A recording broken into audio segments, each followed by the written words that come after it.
Programa Lígia Marques, a arte de fazer o belo. Realização, Ateliê de Arte e Arquitetura Lígia Marques. Oferecimento, Camacho Consultores, consultoria em recrutamento e seleção.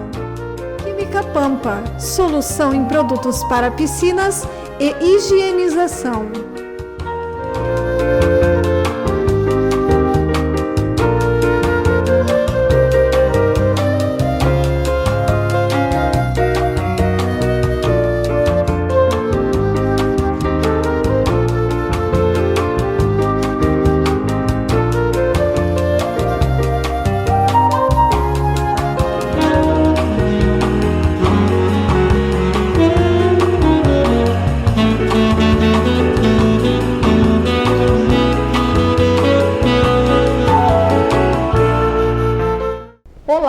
Estamos apresentando o programa Lígia Marques, a arte de fazer o belo. Este programa é exibido na televisão Santa Maria, canal 19 da NET. Todos os sábados às 20 horas temos um programa inédito. Você também pode assistir no site da TV Santa Maria e nas páginas sociais do Facebook, YouTube e Instagram. Este programa é produzido pela SM Produtora e é uma realização do Ateliê de Arte e Arquitetura Lígia Marques, localizado no Centro Internacional de Arte e Cultura Humanista Recanto Maestro. Hoje estou com um convidado especialíssimo, o professor Máximo Trevisan. Bem-vindo ao programa, professor Máximo. Obrigado. Sei que eu posso chamar de professor. Eu chamo de Máximo, que também me sinto muito bem. Tá bem, ele tem um programa belíssimo, parabéns, um currículo belíssimo, um programa de vida. Lindo, parabéns pelo seu currículo. E você é advogado e professor, fez esse caminho do direito e da pedagogia, né? Muito Sim. Bonito. Fala para nós, e é santamariense, né? É nascido, criado e estudado aqui, é isso? Conta para nós como é que foi esse percurso na tua infância, como é que já que tu nasceu aqui, como é que tu enxergava a cidade que tu lembra quando tu era pequeno e na tua adolescência, os prédios, essa mudança, essa transformação que todas as cidades acontece com a cidade? Eu nasci aqui em Santa Maria, no bairro Dores. Bairro Dores. E eu fiz 80 anos dia 15 de abril. Ou seja, para recordar a minha infância, eu tenho que retornar algumas décadas, mas estão ainda muito vivas, estão muito presentes em mim. Sim. À época, o bairro Dores, eu conhecia todas as famílias, né? A gente brincava ali na frente da Brigada Militar, que fica ali, jogava bola, jogava bolita. Então a gente se conhecia, a gente ia na igreja, quem era o pároco era uma pessoa assim, extraordinária, uma figura memorável para Santa Maria, que era o padre Caetano Pagliuca, um personagem realmente muito especial. E aí, nessa vivência dos meus pais, muita família, brincadeiras, e a rua não era asfaltada, né? E a gente tinha também... Nem calçada? Nem calçada. Era de chão, terra batida. Os carros atolavam aí. E tinha um campinho, que depois ficou dos irmãos Maristas, que era Matos Abrão, a gente dizia, nós. Era Matos dos Abrão, que eram os alemães, que o bairro das Dores, por incrível que pareça, foi um bairro que teve a precedência dos alemães na sua formação. É uma coisa incrível, né? E hoje foi até apelidado em Gringolândia. Sim, porque aí vieram... Eles moravam tudo junto também, né? E vieram de Silveira Martins, vieram para cá, né? E se instalaram no bairro Dores. Primeiro, quando os imigrantes chegavam, eles ficavam na quarta colônia, isso, e depois eles vieram habitar Santa Maria. Ali praticamente em Valdebuia. Quando chegaram até no Porto do Rio Grande, Valdebuia foi o local onde dormiram até em cima de árvores, foi instalada ali a quarta colônia. Sim. E aí depois passou para Silveira Martins, os meus pais, o meu pai é de linha base, que é próximo de Silveira Martins, pertence ali. Sim. Então, depois de que eles vieram a Santa Maria... Italianos ou alemães? Alemães. Não, italianos, né? Televisão. E aí a minha mãe, que é Sangói, também aí nasceu aí no bairro Dores, aí a família é grande, então eu tenho a família de Sangói aí. Então, sempre cultivei muito, até hoje me pergunto, onde está eu, por exemplo, né? Onde é que você nasceu? No bairro Dores, e eu tenho muitas raízes no bairro Dores. Sim. A gente ajudou a criar, a fazer nascer o clube, que já fez mais de 50 anos, que foi criado aí na onde é hoje o Hotel São Luís, entende? Então as pessoas todas eram famílias que a gente foi construindo e nos vinculando à cidade, porque aí como professor universitário e advogado, eu me vinculei à cidade. E para mim Santa Maria sempre foi uma cidade que me comprometeu emocionalmente. Sim. Eu me sinto Santa Maria comprometido. E o bairro Dores, né, que o professor Máximo se refere, é um bairro muito conhecido e hoje muito central, na chegada, né, da cidade, onde também leva o nome do Clube Dores. Quer dizer, então, como é que nasceu esse nome, então, Dores? Que todo mundo fala Dores, né, mas tem um nome completo. Quando foi criada a igreja... A igreja. Nossa foi Senhora criada das pelo Dores. padre Caetano Pagliuca, que foi o fundador também da Catedral Diocesana. Ele era palutino, ele talvez seja a única igreja dos padres palutinos de Santa Maria aqui na região. E ele foi muito amigo. Aquela na frente do shopping? Isso mesmo. Tá. E aí criou que fez 80 anos agora, não criou a igreja, e aí tudo mais, né? Ficou Avenida Nossa Senhora das Dores, na verdade. Exato. Aí, claro, o bairro ganhou uma proporção, por exemplo, o clube, né? O clube o clube, ele funcionava atrás da igreja. Era uma quadra de futebol. Aí o que acontece? As pessoas que participavam de lá, eles se reuniram e num dia nós nos reunimos onde o Hotel São Luís, você sabe, ali indo pela Avenida Dores, na esquina ali onde tem o que era aí que tem, pertinho da antiga rodoviária, para ir. Ali tem um hotel, que era o Hotel São Luís, e numa daquelas salas foi criado o Clube Dores e se tornou hoje, tranquilamente, está entre os 4, 5 clubes maiores, se não é um dos primeiros do Brasil. Grande, e ainda tem o Colégio das Dores, né? Deu nome a várias instituições. Eu estudei aí no Colégio Coração de Maria, das Irmãs. Tem muita... Depois criaram a PUSB para cá também, a Casa de Retiros. Isso, a Casa de Retiro, aquela capela... Depois lá o Colégio Máximo Palutino, faz parte ali, tu viu ali, né? Depois as Irmãs de Chesed criou aquele pequeno santuário que tem, nacional, aliás é internacional. Então é interessante como o bairro tinha uma identidade e uma presença muito grande de Santa Maria. E como é que é a cidade de Santa Maria antes e depois da Universidade Federal de Santa Maria, né? Como é que ela era vista e falada antes e depois? As mudanças foram muitas depois da universidade. Foi feito um texto até recente do professor Rodolfo, da universidade, que é muito elucidativo. Ele observa nesse texto, e eu faço questão de mencionar a autoria, ele menciona a Santa Maria Ferroviária, que é a criação da rede ferroviária e a cooperativa, se lembra lá, com toda aquela parte toda, ela se tornou, tanto assim que foi apelidada de cidade ferroviária e tal. Sim. E tinha 3.000 ferroviários, era uma cidade realmente com a marca da família ferroviária, irrespeitável. Com a decadência, vamos dizer assim, aquele processo quase de desmantelamento da rede, que foi não é? Os antigos empregados ferroviários, inclusive, foram falecendo, né? E outros saíram para a rede se tornou federal. Aí que a universidade assumiu um papel muito importante, felizmente. Hoje se fala em um período ferroviário e um período universitário.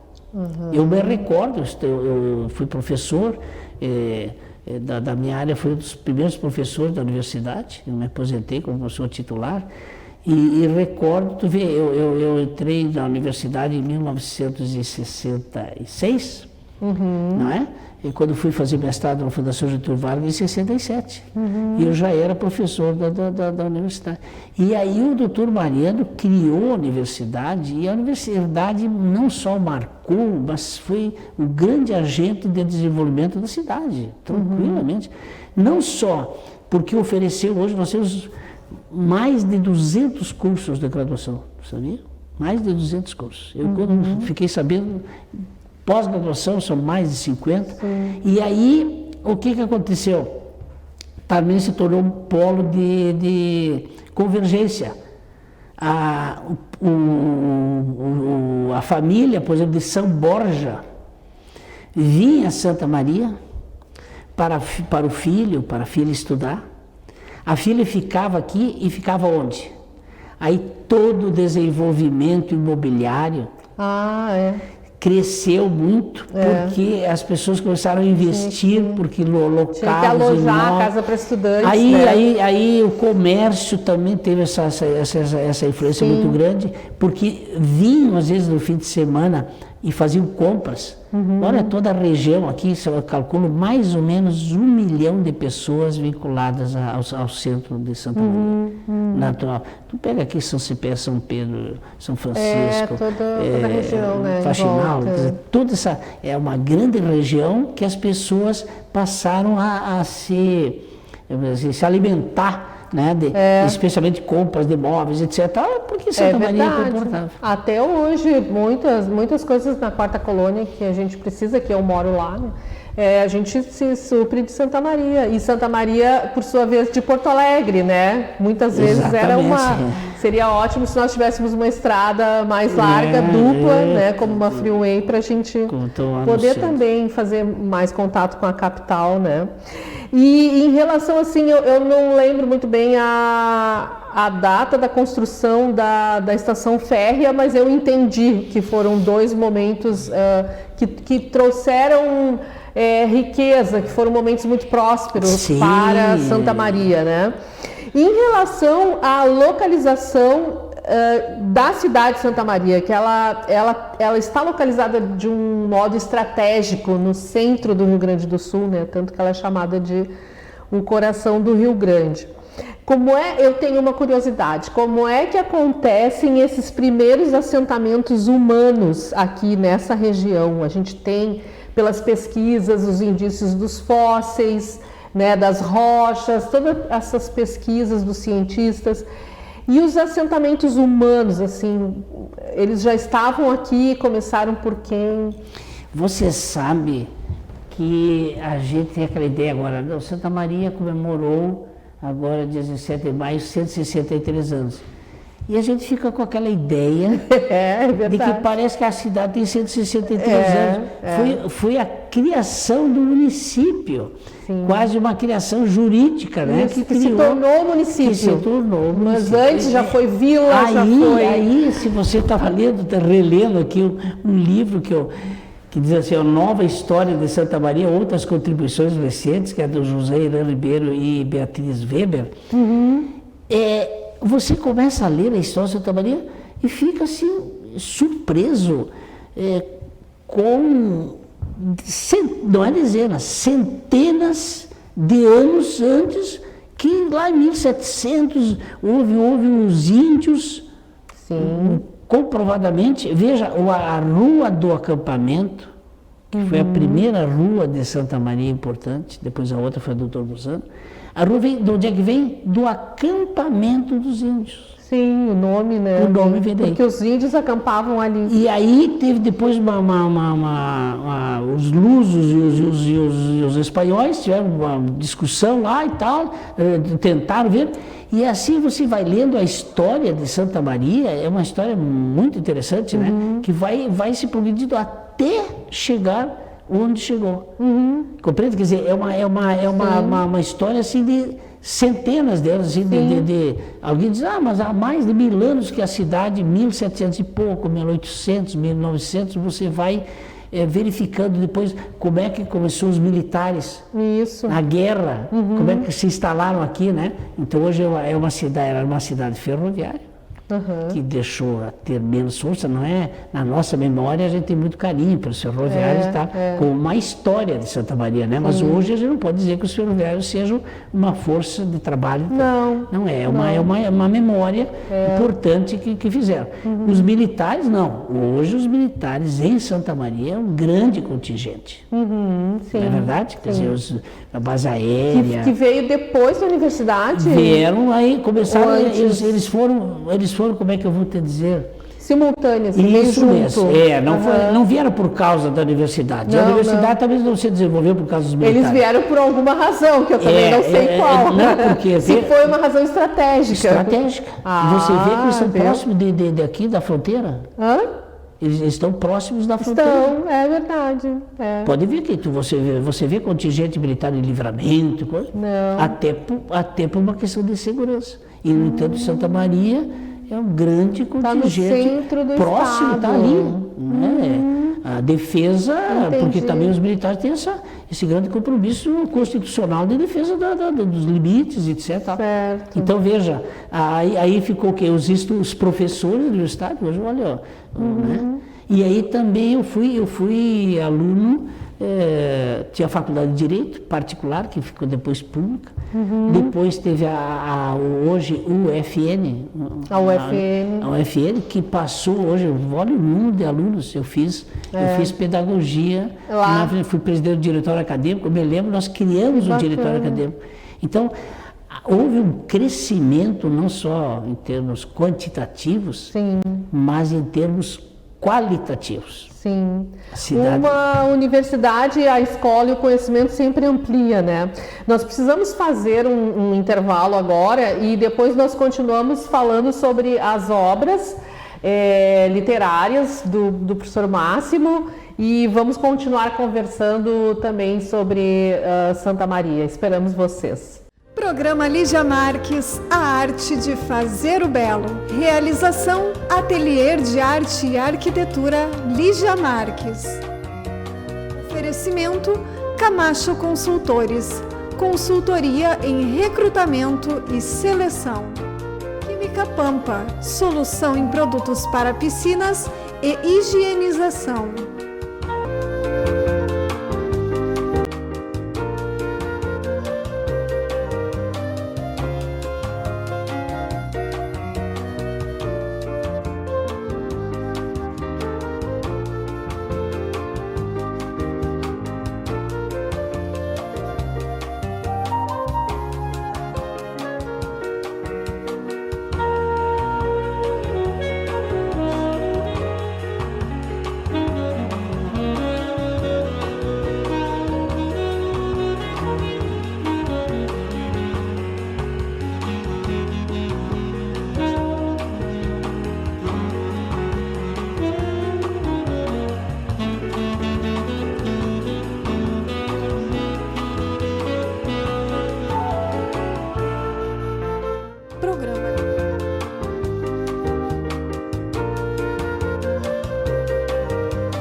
Programa Lígia Marques, a arte de fazer o belo.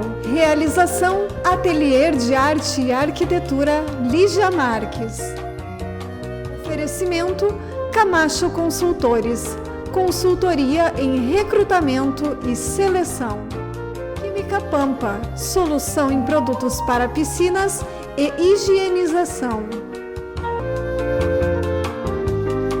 Ganhe vantagens com o processo de recrutamento e seleção da Camacho Consultores. Nós temos ferramentas online que permitem um processo seletivo rápido e eficiente em qualquer região do país. Atendemos vagas administrativas, especialistas e gerenciais com todo o processo online, sem deslocamento do candidato ou da consultoria.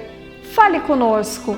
Vamos buscar juntos a alternativa mais adequada para a sua necessidade de contratação.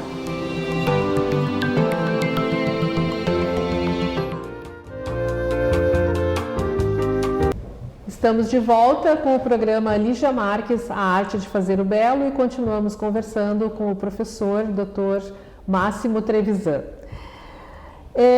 Professor, a respeito das suas obras literárias, você tem umas obras que falam muito sobre Santa Maria, que mencionam, né, recortes do cotidiano, da Boca do Monte, o apito do trem, Santa Maria em Letras, Cidade Cultura.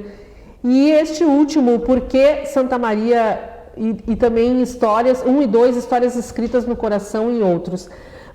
Conte para nós, fale um pouco das obras, ou por que esse livro, Por que Santa Maria? Isso me instigou, porque eu achei que era um livro que se referia a por que o nome de Santa Maria, né? Mas não é isso ou só isso. Fale para nós, esse aqui, né? Esse maior. O Porquê Santa Maria. Ele tem 2 volumes? Surgiu, aliás, a ideia nasceu do Mozart da Costa, do Birata e do Humberto Gabi Zanata. Eles resolveram, os 3 que não são de Santa Maria, de passagem, resolveram perguntar para quem não era Santa Maria por que essa gente chegava aqui e ficava, não é? Sim. E daí surgiu o nome Por que Santa Maria? Quer dizer, por que você escolheu Santa Maria? Qual a razão? E organizaram, começaram a fazer convites, uma pessoa sugere a outra, né? E você vê que a irmã Irani não é daqui, que o reitor não é daqui, o Burman, que o doutor Tomé não é daqui. E aí você começa a ver as pessoas que estão aí, você diz, mas não é possível. Tem também Santa Maria, exatamente. Eu tive a sorte de perguntei, me senti assim um sujeito meio diferente. Eu tive a sorte de convidar hoje um santamariense, porque eu tenho dificuldade mesmo vocês de encontrar. E aí, aí eles me convidaram, conversamos isso aí e tal, me convidaram para fazer a apresentação do livro. E eu olhei aquilo, realmente achei, sugeri alguma coisa, porque pediu para que a pessoa falasse, não era uma entrevista. Então, por que escolheu Santa Maria? E a pessoa descrevia, e o Zanata, o professor Zanata, que é um intelectual, um sujeito maravilhoso, né, ele revisava para evitar ser muito longo ou também ser muito sucinto, que não dizia o porquê.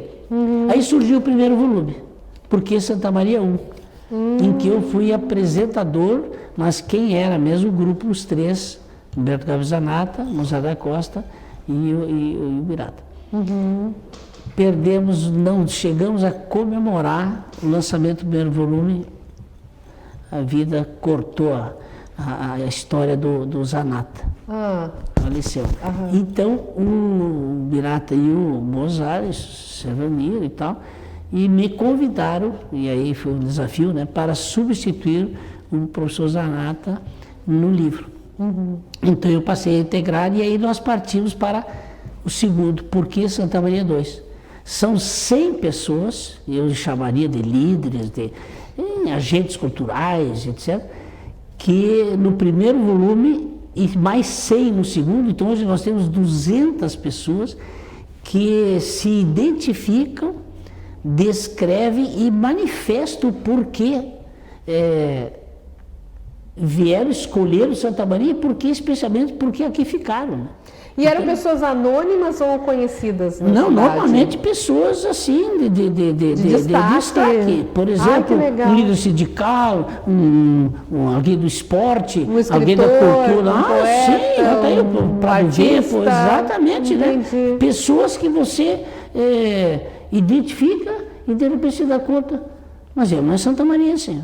Mas você se surpreende com as pessoas, que eu te disse brincando, que, bom, também eu acho que tem gente de Santa Maria também nessa cidade. Então são os 2 volumes que, inclusive, devido à pandemia, a gente não fez assim um lançamento mais adequado, esperando a oportunidade não é? Sim. Foi lançado ano passado. Foi né? lançado, então a gente optou para o seguinte: vamos distribuir 4 exemplares para cada participante, e assim cada um recebeu 4 exemplares, porque a ideia é distribuir para as escolas, para as entidades. É um livro que vai frequentar. Sim. É assim, muito importante você saber, não é? Pessoas já tem uma obra de Eduardo Trevisan na capa. Exatamente. Escolhi o artista para valorizar também o Eduardo Trevisan. Então essa foi a motivação. Parabéns pela obra. Eu gostaria de falar, o nosso programa é curto, então eu tenho que, para eu conseguir cumprir aqui meu roteiro, né, e as minhas curiosidades, eu gostaria de falar sobre outras 2 obras que você escreveu e também essa sua curiosidade em ter feito uma especialização em comportamento humano na USP. Por que essa curiosidade? Isso lhe ajudou também nas suas obras, na sua relação com os clientes como advogado, na sua relação como professor? Lígia, olha só, quando eu entrei para o curso de Direito, eu tinha uma pretensão de ser juiz de Direito. Interessante. Olha! O que aconteceu com meu filho depois que ele se tornou juiz de Direito. A vida é interessante. Sim. Mas no decorrer do curso, graças ao incentivo dos professores, doutor José Marques da Rocha, mas tu tem um perfil de advogado, enfim, essas coisas todas. E não havia concurso, como houve anos depois, não tinha concurso público para juiz. E aí foi passando o tempo, né? E eu então instalei meu escritório, não é verdade? Mas aí, com a ideia de ser juiz, eu achava que o juiz, para ser um juiz qualificado, deveria ter conhecimento de comportamento humano. Entendi. Então, eu fiz o curso, eu queria fazer psicologia, não tinha. Então, eu fiz pedagogia, que era o curso à época, mas tinha metodologia da pesquisa, tinha psicologia aplicada. É um curso assim, com muita carga de comportamento humano. Eu fiz o curso do direito e da pedagogia, um de manhã, outro de tarde, às vezes tinha aula até à noite. Quando concluí o curso a época FIC, hoje o FN, desculpe te dizer, eu tirei o primeiro lugar. E aí ganhei para dizer a motivação, ganhei uma bolsa na Universidade de São Paulo. Que legal! E aí, diante dessa oportunidade, o cara estava aqui no interior, né? Sim. Fui parar na Universidade de São Paulo, departamento de psicologia. Eu tive uma oportunidade privilegiada. Sim. De uma formação na área do comportamento humano. No departamento de psicologia, durante um ano. E aí eu voltei para Santa Maria e exatamente dava aula na administração, que eu fui convidado pelo professor, com psicologia aplicada às organizações. Que legal. Então aí eu fui desenvolvendo e tal, e me ajudou muito na minha profissão como advogado, professor, e como eu era cronista, eu fui cronista do jornal A Razão durante mais de 5 décadas. Eu vi no seu currículo, que bacana. E aí, com isso, eu abordava temas de cidade, imagina, né? Legal. Até hoje eu fico me perguntando... Né? Como é que eu me alimentava? Né? Me alimentava para escrever. Quando a gente gosta. Para escrever crônicas, é verdade. Daí que surgiram os livros de crônicas, porque a cada, por exemplo, a primeira crônica eu não dava muita atenção que eu escrevia.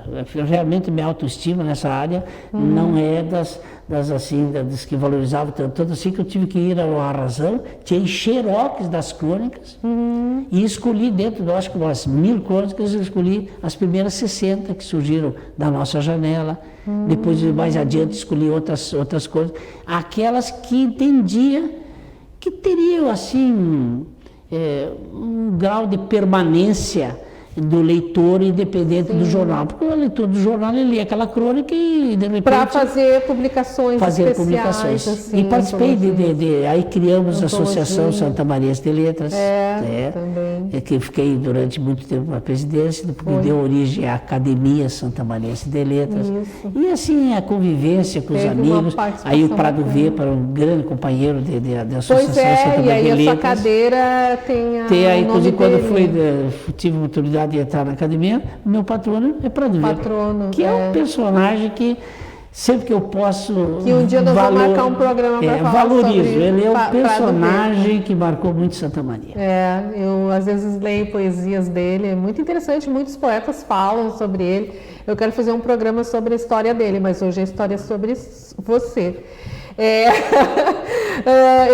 Gostaria de saber sobre esse seu ensaio que você fez, o formalismo como estratégia de mudança social. Qual era a mudança que você estava pensando ou propondo aqui? É que assim, com o formalismo? Veja ali o seguinte, interessante, você compara, por exemplo, a cultura inglesa e a cultura brasileira, não é? E isso, quando eu fiz o curso de mestrado em administração pública na Fundação Getúlio Vargas, é que eu fui chamado para esse foco, para essa atenção. Os ingleses, todos nós sabemos, é o chamado direito consuetudinário. Eles vão fazendo, vão vivendo, vão convivendo, e uma certa hora, não, vou fazer uma lei sobre isso. O brasileiro, e dentro dos quais eu me incluo, não estou criticando, nós criamos a lei, vamos ver se nós aplicamos isso. Mas não é verdade mesmo? No trânsito, a gente cria lei, e aí a lei não é cumprida. Diz, mas também essa gente não adianta fazer lei, isso não vai ser cumprida. Ela faz umas leis. Então, aí a análise que eu fiz desse trabalho foi assim, o formalismo, que seria exatamente a lei formal, a lei escrita, como estratégia de mudança social. Que se o país se desse conta que essa lei fosse, ela teria que ser tomada como um instrumento de realização. E não simplesmente cumprir a lei. Né? Quer dizer, tu pode ter uma lei, se você acha que aquilo é importante, é o sonho, é o desejo que seja assim, você cria a lei. Tá? É do jeito brasileiro, o formalismo. Mas se compromete a fazê-la real, a fazê-la eficaz, eficiente. De forma... E coisa que os outros países... Tirando partido dela para o bem, né? Exatamente. Entendi. Uma estratégia de mudança social no sentido de fazer com que a lei que você... Quantas coisas nós criamos na área, por exemplo, da trabalhista? A nossa CLT, Consolidação dos Direitos do Trabalho, é de 1943. Olha o mundo que aconteceu de lá para cá. Então as novas leis não são apenas para um registro, mas como um instrumento de desenvolvimento social. Bom, obrigado por essa resposta, consegui entender. Nós vamos ter que terminar o programa, eu vou ter que te convidar um outro dia para a gente continuar conversando sobre patrimônio cultural, né, os patrimônios arquitetônicos da cidade. Você trouxe um outro livro aqui também sobre a Cidade Cultura, né? Santa Maria chamada Cidade Cultura. Ele trouxe um livro para eu ver como é que ela foi denominada e tal. Para encerrar o programa, então, uma última pergunta, porque essa questão da palavra cultura é uma coisa que também é mal empregada muitas vezes. Alguns pensam que cultura é ter muitos shows, muitos teatros, mas cultura é uma soma de valores, inclusive, né? Então, encerrando o programa, eu gostaria que tu dissesse o que é cultura para ti e o que é a arte de fazer o belo para Máximo Trevisan. Veja, realmente a palavra cultura não se confunde com erudição. A pessoa pode ser erudita, ser qualificada, ter profundidade, ter abrangência em determinada área do conhecimento. E ele a gente diz, é um erudito, é uma pessoa qualificada, uma pessoa de pós-doutorado naquela área. A cultura, como nós entendemos, a política cultural do país, tem a ver com a identidade, você falou, os valores, os costumes, o modo de ser da comunidade, e isso vai criando uma identidade cultural. Ou seja, Aí depois você vê, por exemplo, nas artes, nas letras, etc. Qual é se você hoje pergunta assim, qual é o Conselho de Políticas Culturais de Santa Maria? O que é? Não, como é que você leva o conhecimento, a arte, o fazer à comunidade? Essa relação que tem a ver com os costumes, que tem a ver... É abrangente o termo cultura. É abrangente. Ele é compreensivo, concorda comigo? Sim, aí quando você fala isso aí, mas aí a pessoa diz, mas vem cá, ensino é uma coisa, extensão é uma coisa, a ciência é uma coisa, e a cultura, a cultura popular, né? Exatamente, e isso é muito importante para você conhecer um povo. Precisa conhecer a cultura. Os hábitos, né? Você usou o termo, os hábitos, exatamente esse modo de ser, de viver, de fazer, que faz com que se crie essa identidade cultural, que não é tão fácil muitas vezes, mas você começa a observar e verifica que é muito importante. E a gente devia dar mais atenção, inclusive à área cultural, que não, você diz, um show, faz parte. Faz parte. Aquilo é uma expressão coletiva de um cantor, né? Uma exposição de artes plásticas, de esculturas e tal. Faz parte, correto? Não é arte outra coisa. Literária. Exatamente. Você publicar um livro faz parte de um projeto cultural.